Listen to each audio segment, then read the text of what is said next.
Aujourd'hui, avec le sermon intitulé « Le son qui réveille le monde », j'aimerais partager la parole de Dieu avec vous. Il y a beaucoup de sons qui réveillent le monde. Il y a la voix d'une mère réveillant ses enfants le matin, le son d'un réveil, le chant d'un coq dans la campagne, et bien d'autres sons qui réveillent le monde.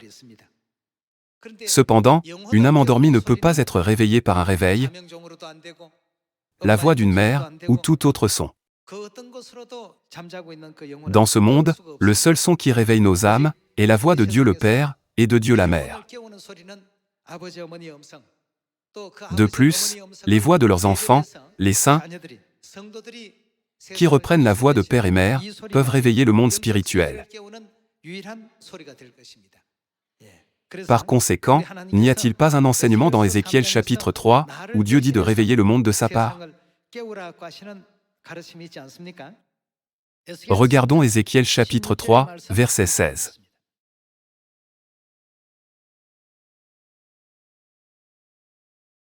Voyons chapitre 3, verset 16.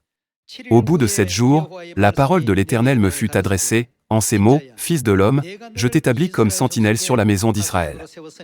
Tu écouteras la parole qui sortira de ma bouche, et qu'est-ce qu'il nous a dit de faire? Tu les avertiras de ma part. » En d'autres termes, il nous a dit de réveiller toutes les âmes. Puisqu'ils dorment tous, ce n'est qu'en se réveillant qu'ils peuvent distinguer le bien du mal, la vérité de la fausseté, et discerner correctement le chemin entre le royaume des cieux et l'enfer. Par conséquent, s'ils ne sont pas réveillés de leur sommeil, même si Satan les conduit en enfer, ou à la fosse de la destruction éternelle, ils ne le réaliseraient pas, et s'abandonneraient simplement à leur destin, qui est une fatalité tragique.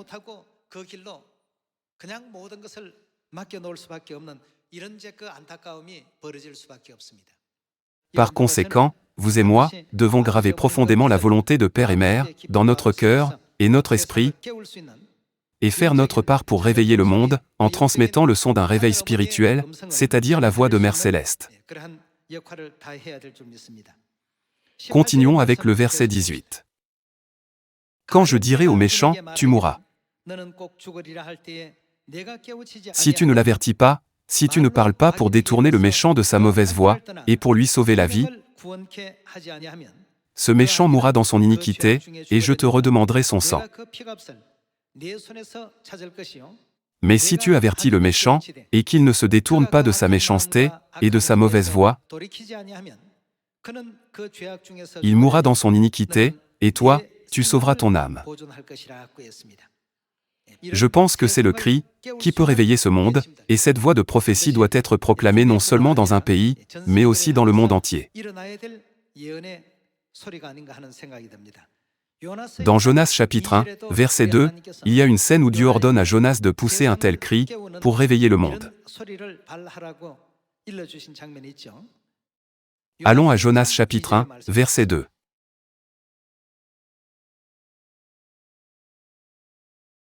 Voyons chapitre 1, verset 2. Lève-toi, va à Ninive, la grande ville, et crie contre elle, car sa méchanceté est montée jusqu'à moi.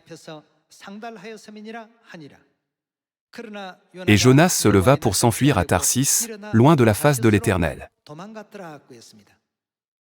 Comme nous pouvons le voir dans Jonas chapitre 1, versets 2 à 3, Dieu a dit à Jonas de réveiller le monde, mais à ce moment-là, Jonas avait très peur d'aller à Ninive. Il a eu peur. C'est parce que Ninive était la capitale de la Syrie, nation ennemie d'Israël. C'était un pays avec une religion complètement différente, où les gens ne croyaient pas en Dieu, mais adoraient des dieux païens. Dieu lui a ordonné d'y aller, et de prêcher sa volonté. De plus, ce n'était pas pour bénir les gens de Ninive, mais pour leur transmettre le message du désastre imminent, dont Dieu les avertissait. Il a pensé, si je transmets ce message, je mourrai sans doute dès mon arrivée. Même sans voir le résultat, une situation s'était déjà produite, qui sema la peur dans le cœur de Jonas. Ainsi, il a fini par essayer de s'enfuir dans un endroit lointain appelé Tarsis, qui se trouvait dans la région de l'Europe.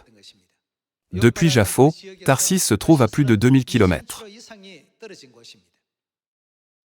Lorsqu'il a essayé de s'enfuir loin en bateau, Dieu a créé diverses circonstances pour réveiller Jonas,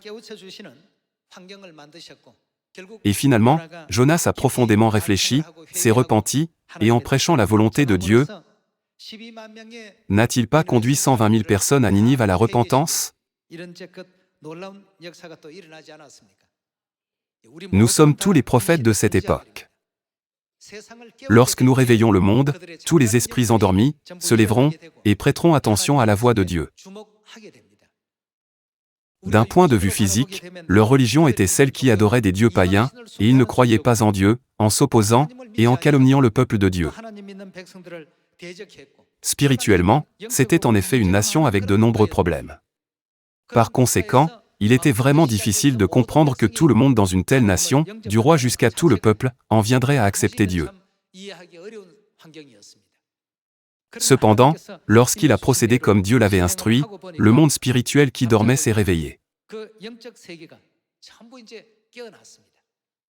Puis, le peuple en est venu à accepter Dieu, qu'il n'avait pas connu, et s'est repenti devant Dieu. Une telle œuvre de grâce s'est produite par l'intermédiaire de Jonas. Passons au chapitre 3.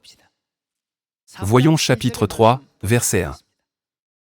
Regardons chapitre 3, verset 1. La parole de l'Éternel fut adressée à Jonas une seconde fois, en ces mots, « Lève-toi, va à Ninive, la grande ville, et proclame-y la publication que je t'ordonne. » Cela veut dire, réveillez-les, en leur disant tout ce que je vous ai prescrit. Proclame-y la publication. Et Jonas se leva, et alla à Ninive, selon la parole de l'Éternel. De l'avis de Jonas, ces gens avaient une foi différente, et avaient tourmenté Israël pendant des générations, et cette nation était une nation puissante, alors cela semblait tout à fait impossible, et pourtant, ils se sont repentis, et sont retournés devant Dieu.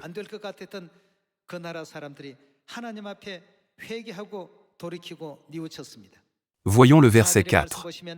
Jonas fit d'abord dans la ville une journée de marche, il criait, et disait, « Encore 40 jours, et Ninive est détruite. » Les gens de Ninive crurent à Dieu, ils publièrent un jeûne, et se revêtirent de sacs, depuis les plus grands jusqu'aux plus petits. La chose parvint au roi de Ninive, il se leva de son trône, ôta son manteau, se couvrit d'un sac, et s'assit sur la cendre.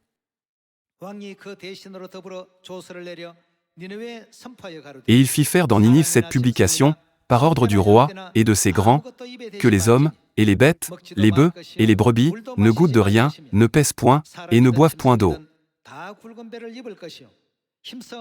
Que les hommes, et les bêtes soient couverts de sacs, qu'ils crient à Dieu avec force, et qu'ils reviennent tous de leur mauvaise voie, et des actes de violence dont leurs mains sont coupables. Qui sait si Dieu ne reviendra pas, et ne se repentira pas, et s'il ne renoncera pas à son ardente colère, en sorte que nous ne périssions point. Dieu vit qu'ils agissaient ainsi, et qu'ils revenaient de leur mauvaise voie. Alors Dieu se repentit du mal qu'il avait résolu de leur faire, et il ne le fit pas. De cette manière, les âmes des 120 000 Ninivites ont été réveillées par le son qui les a réveillés. Ils sont venus devant Dieu, se sont prosternés, se sont repentis, et ont confessé. En considérant cette histoire, qu'arrivera-t-il au monde aujourd'hui, lorsque nous transmettrons la parole de Dieu telle qu'elle est? Plutôt que de chercher des excuses, telles que les différences de religion ou de circonstances. Les résultats seront au-delà de ce que nous pourrions imaginer ou prévoir. Au début, Jonas a pensé que s'il prêchait aux Ninivites, il serait lapidé par eux. Mais au lieu de cela, une situation inverse s'est déroulée étonnamment devant ses yeux.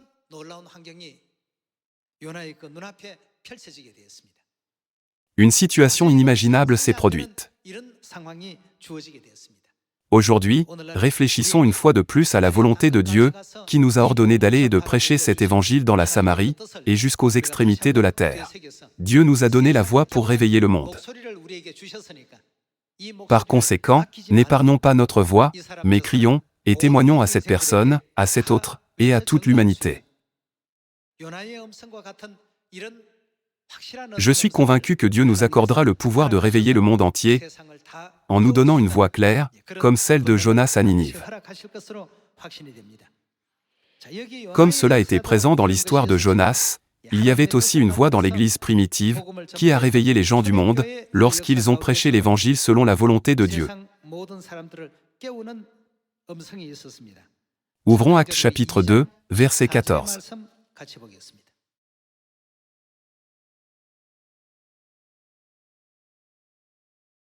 Dans Actes chapitre 2, verset 14, il est écrit: Alors Pierre, se présentant avec les 11, éleva la voix, et leur parla en ces termes: Hommes juifs, et vous tous qui séjournez à Jérusalem, sachez ceci, et prêtez l'oreille à mes paroles. Ces gens ne sont pas ivres, comme vous le supposez, car c'est la 3e heure du jour. Mais c'est ici ce qui a été dit par le prophète Joël: Dans les derniers jours, dit Dieu, je répandrai de mon esprit sur toute chair, vos fils et vos filles prophétiseront, vos jeunes gens auront des visions, et vos vieillards auront des songes. Oui, sur mes serviteurs et sur mes servantes, dans ces jours-là, je répandrai de mon esprit, et ils prophétiseront. Je ferai paraître des prodiges en haut dans le ciel, et des miracles en bas sur la terre, du sang, du feu, et une vapeur de fumée. Le soleil se changera en ténèbres, et la lune en sang, avant l'arrivée du jour du Seigneur, de ce jour grand et glorieux. Alors quiconque invoquera le nom du Seigneur sera sauvé. Hommes israélites, écoutez ces paroles. Voyons ce qui s'est passé ce jour-là, lorsqu'il a proclamé avec audace, en passant au verset 38. Voyons le verset 38. Pierre leur dit, « Repentez-vous, et que chacun de vous soit baptisé au nom de Jésus-Christ, pour le pardon de vos péchés, et vous recevrez le don du Saint-Esprit. Car la promesse est pour vous, pour vos enfants, et pour tous ceux qui sont au loin, en aussi grand nombre, que le Seigneur notre Dieu les appellera. » Et, par plusieurs autres paroles, il les conjurait, et les exhortait, disant, « Sauvez-vous de cette génération perverse. » Ceux qui acceptèrent sa parole furent baptisés, et, en ce jour-là, le nombre des disciples augmenta d'environ 3000 âmes. C'est le son qui réveille le monde. De même, lorsque nous prêchons à quelqu'un la parole de vérité que Dieu nous a donnée, tous les gens du monde seront réveillés. Dieu a créé ce système spirituel automatique.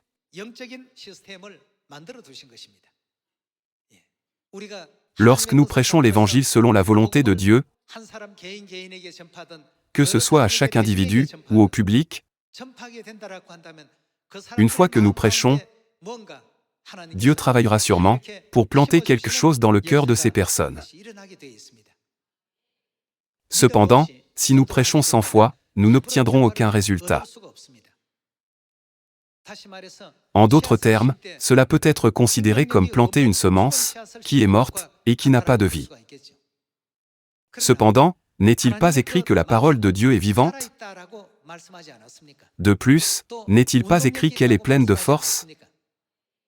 Une fois qu'elle sera prêchée, diverses actions et œuvres commenceront sûrement à se produire dans le cœur des gens, les conduisant à des transformations étonnantes, comme tous les Ninivites, du roi aux gens ordinaires. Ils ne croyaient pas en Dieu, et avaient tourmenté et entravé les Israélites pendant des générations, mais ils se sont tous repentis, et ont confessé devant Dieu. Dieu accomplira certainement un événement historique étonnant par la puissance de sa parole. Il en était de même dans l'histoire de Pierre. Il a prêché la bonne nouvelle de Dieu à ceux qui n'en savaient rien. À cette époque, 3000 personnes se sont repenties en une seule journée. De nos jours, puisque le temps de la prophétie est venu, Dieu continue à ouvrir des chemins indéniables à chaque nation, de la Samarie jusqu'aux extrémités de la terre. Par conséquent, prêchons diligemment l'Évangile à ceux qui nous entourent et à tous ceux que nous rencontrons à l'étranger. Nous devons absolument croire que notre voix est le son qui réveille les âmes endormies. C'est comme le chant d'un coq qui fait poindre l'aurore. Quelqu'un doit sonner l'alarme et les informer afin qu'ils puissent être réveillés de leur profond sommeil. Pendant leur sommeil, ils ne peuvent pas comprendre même les paroles les plus gracieuses et les plus précieuses. Une fois qu'ils sont réveillés, ils commencent à examiner la Bible en s'interrogeant « Oh, Dieu la Mère ? Est-il vrai que Dieu la Mère est mentionné dans la Bible ?»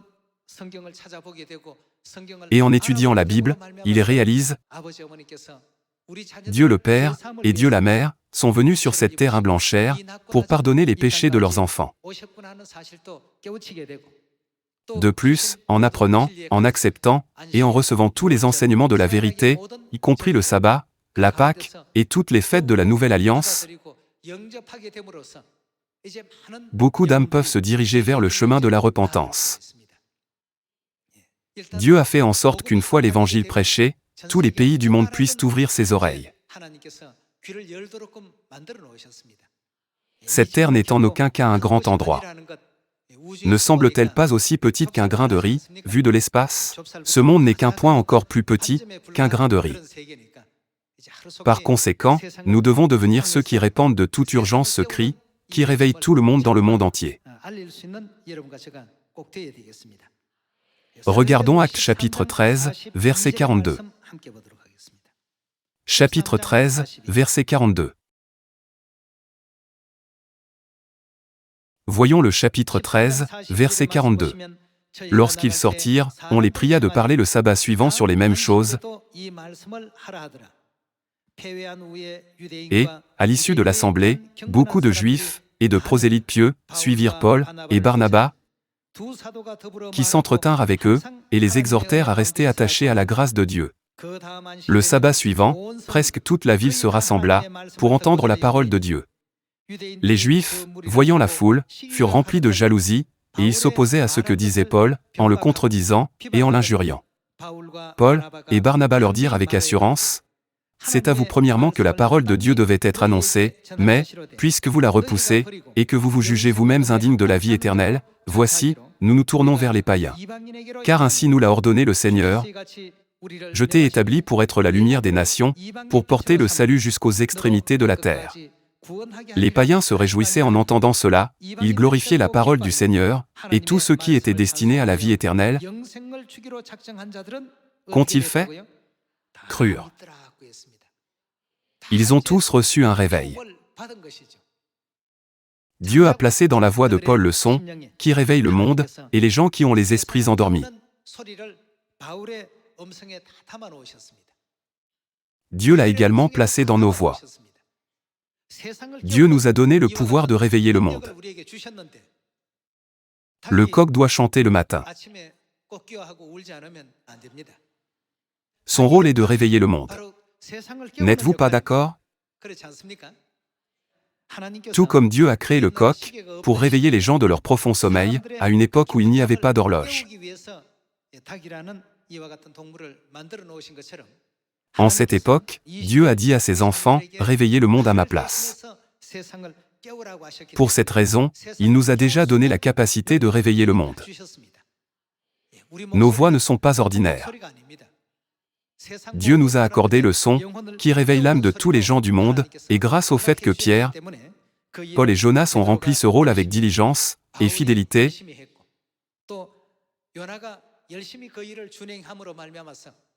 des changements inimaginables se sont produits autour d'eux. Frères et sœurs, l'œuvre la plus significative que nous puissions accomplir en cette époque est de réveiller le monde.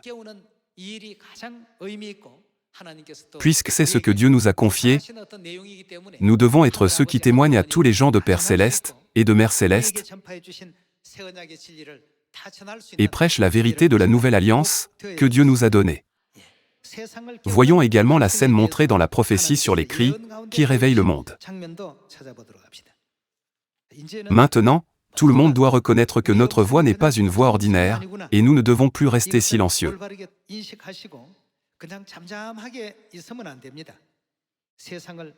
Nous devons transformer notre voix en une voix qui réveille les pauvres âmes dormant dans les ténèbres. Regardons Josué chapitre 6, verset 20.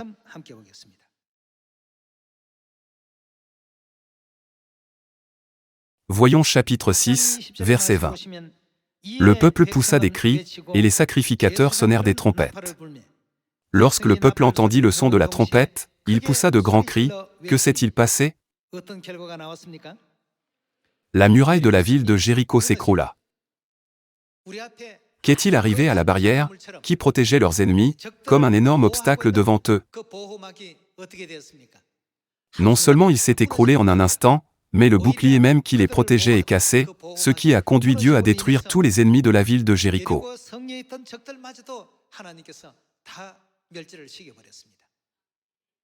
Dieu a mis ce genre de pouvoir dans notre voie, et nous vivons maintenant à une époque où il travaille activement pour apporter un tel changement.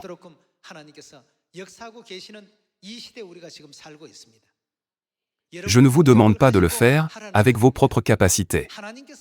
Cela signifie qu'il faut le faire avec le pouvoir que Dieu nous a donné, et non avec nos propres capacités. Puisque nous croyons en Dieu, nous devons réveiller ceux qui nous entourent, et les nations qui nous entourent avec foi. Je vous demande sincèrement de vous efforcer de réveiller, même le monde, et la terre entière. Dans l'histoire de Josué, une histoire étonnante a été faite, parce que tout le monde a crié, et dans l'histoire de Gédéon, cela ne s'est-il pas également déroulé, parce que tout le monde a crié? Si nous restons silencieux, et ne crions pas, Dieu ne réveillera jamais le monde spirituel. Plus nous crions, et réveillons les autres, plus les gens se lèveront. Par conséquent, nous devons continuer à les réveiller. Lorsque nous éveillons, et éclairons continuellement les autres, la puissance de Satan diminuera progressivement. Si les guerriers de Gédéon étaient restés immobiles, la remarquable défaite de l'armée madianite n'aurait pas eu lieu. Nous devons crier. Puisque Dieu a donné à notre voix le pouvoir spécial de réveiller le monde, nous devons saisir toutes les opportunités de réveiller nos voisins, les membres de notre famille, nos amis, nos connaissances, et nos collègues, qui qu'ils soient. Rejeter l'idée, c'est impossible. Menons l'œuvre de l'Évangile, en croyant que le réveil des gens les conduira à croire en Dieu, et à se repentir, tout comme le cas du peuple de Ninive. En espérant que tous les membres de la famille de Sion pourront offrir les cadeaux d'une grande gloire et d'une grande joie à Père Céleste et à Mère Céleste, j'aimerais conclure le sermon d'aujourd'hui. Merci beaucoup.